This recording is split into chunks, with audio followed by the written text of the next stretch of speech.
Welcome back, everyone, to the weekly deep dive. We always get into those juicy topics that help you really grow as a person, like finding inner peace and learning to love yourself more authentically. Yeah. And that's actually what today's deep dive is all about, being your true self and forming really genuine connections with others. Exactly. And, there's this idea that keeps popping up everywhere about vulnerability being the key to making those deep connections.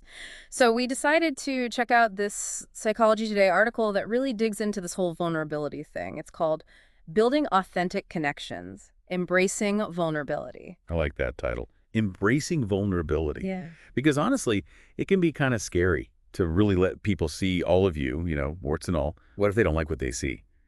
This deep dive is for anyone who's ever felt that way. We're going to break down those fears and explore how being vulnerable can actually help you create those strong relationships you're looking for. And a big part of that is getting to know yourself on a deeper level. This deep dive is like a journey inward, helping you understand and accept every part of who you are so you can connect with others in a more authentic way. Sounds good to me. So what does the article say about vulnerability? Like, how does it define it? It defines vulnerability as the quality or state of being exposed to the possibility of being attacked or harmed, either physically or emotionally. Whoa, okay. That sounds intense. Being exposed to harm. Why would anyone want to put themselves in that position? Right. But the article goes on to explain that even though there's that risk, the potential rewards are huge, especially when it comes to forming close relationships. It's about recognizing that, yeah, you might get hurt, but the connection you could build is worth it. Makes sense. But I think we need to acknowledge that it's totally natural to be scared of being vulnerable. It's not easy to put yourself out there. Absolutely. And the article talks about a bunch of common fears that hold people back. One of the biggest ones is the fear of rejection. Like, what if you open up and share your true self and then people just, I don't know, push you away? Oh, yeah. That's a big one for me. That fear of being judged and excluded. It's like this primal need to belong. And being vulnerable makes you feel so exposed to that possible rejection. Definitely. And then there's the fear of judgment. It's like, what if you show your flaws and people think you're weak or not good enough? It's like that little voice in your head that's constantly criticizing you. But then you imagine everyone else is thinking the same thing too. Ugh, I know that voice all too well. I think it's even harder these days because everyone's always trying to present this perfect image on social media. Yeah. It makes being vulnerable feel like you're failing somehow. For sure. And the article talks about how this fear of judgment can make people hide those parts of themselves they're not so proud of, which keeps them from really connecting with others. Okay, so fear of rejection, fear of judgment. What else? Well, another one that resonated with me is the loss of control. When you're vulnerable, you're kind of letting go of how people see you, Mhm. and that can be really unsettling, especially for people who like to be in control. Yeah, I get that. Like you're stepping outside of your comfort zone and you have no idea how people are going to react. It's that uncertainty that can make you feel anxious. Totally.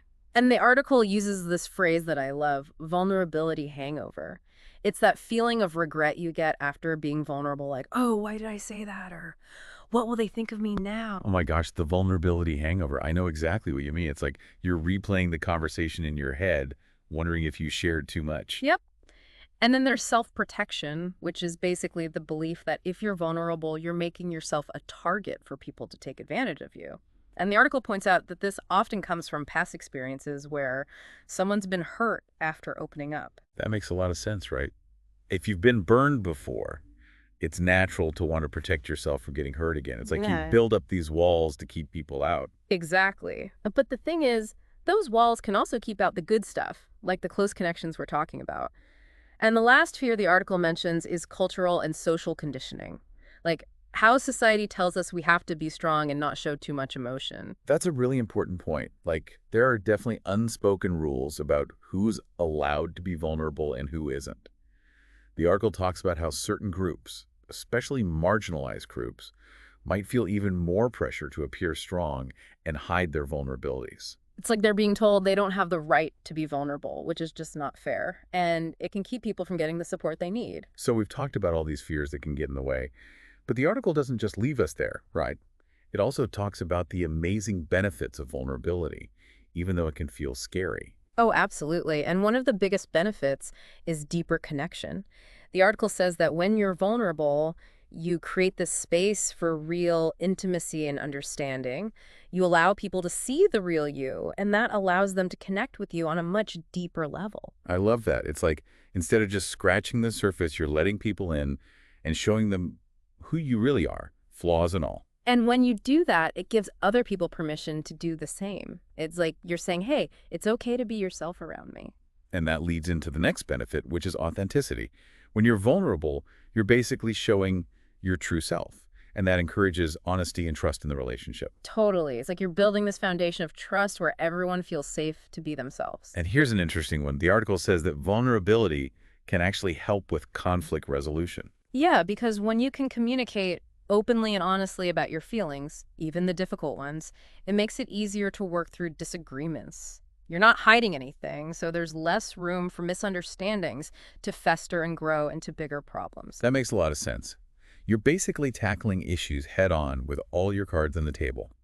And the article also talks about emotional growth as a benefit, like how sharing your vulnerabilities can help you grow as a person. It's like when you share your struggles with someone you trust, it can be so cathartic. And it helps you see things from different perspectives, which can help you grow and learn. Plus, you get that support from others, which can be really validating.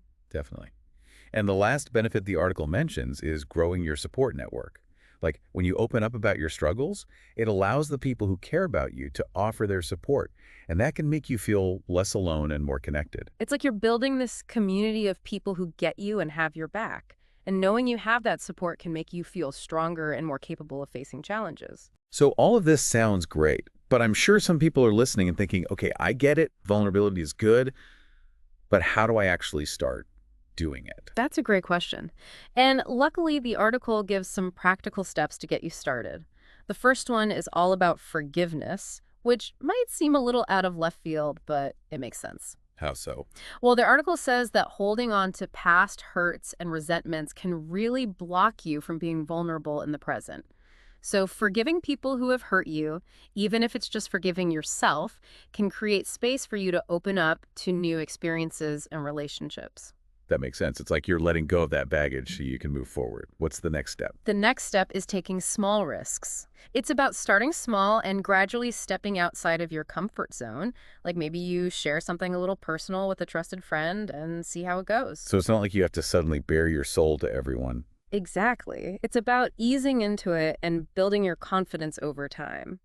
And remember, just because something feels uncomfortable doesn't mean it's bad.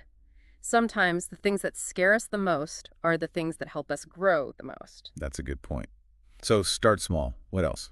The article also talks about being mindful of who you choose to be vulnerable with. It says that not every relationship deserves your deepest vulnerabilities. That's true. You don't have to be vulnerable with everyone. Yeah. It's about choosing people who you trust and who have shown you that they're worthy of your trust. Right. It's about investing your energy in relationships where you feel safe and respected. And the last tip is to practice vulnerability in safe spaces. What does that mean? It means finding places where you feel comfortable being open and honest, like with a close friend, family member, or even a therapist. The article says that therapy can be a really good place to practice vulnerability because it's a confidential, non-judgmental space where you can explore your feelings without fear of judgment. I can see how that would be helpful. You can kind of test the waters in a safe environment before branching out to other relationships. Exactly. And as you get more comfortable being vulnerable, you can start to bring it into other areas of your life. Okay, so I'm getting the sense that this whole vulnerability thing is really about a shift in perspective. It's about seeing vulnerability not as a weakness, but as a strength, something that can actually help you build deeper connections and live a more fulfilling life. Absolutely. The article makes it clear that sharing yourself, even the messy parts, is a vital part of being human and connecting with others. And it's not about being perfect. In fact, it's about embracing your imperfections and recognizing that those are the things that make you unique and lovable. Exactly. It's about accepting yourself, flaws and all, and trusting that there are people out there who will love and accept you for who you truly are. If any of you listening want to explore this even more, the article mentions a TED Talk by Brené that talks about the power of vulnerability. And she's written some great books on the topic too, like Daring Greatly and The Gifts of Imperfection. I love her work. She's such a great way of explaining these complex ideas in a way that's relatable and easy to understand, and I think her work really complements what we've been talking about today. If you're ready to really dive into personal growth and start cultivating that inner peace and self-love, we encourage you to check out truefulfillment.us. You'll find a ton of resources and support to help you embrace your authentic self and build those meaningful connections. Truefulfillment.us is a great resource for anyone who's ready to take those next steps on their journey. I hope this deep dive into vulnerability has been helpful for you. It's definitely been a powerful reminder for me that being vulnerable is not easy, but it's so worth it. It's the key to creating those deep, authentic connections that make life so much richer. It's been great talking about this. Thanks for having me. Absolutely. And thanks to all of you for listening to this episode of the Weekly Deep Dive. We'll see you next time.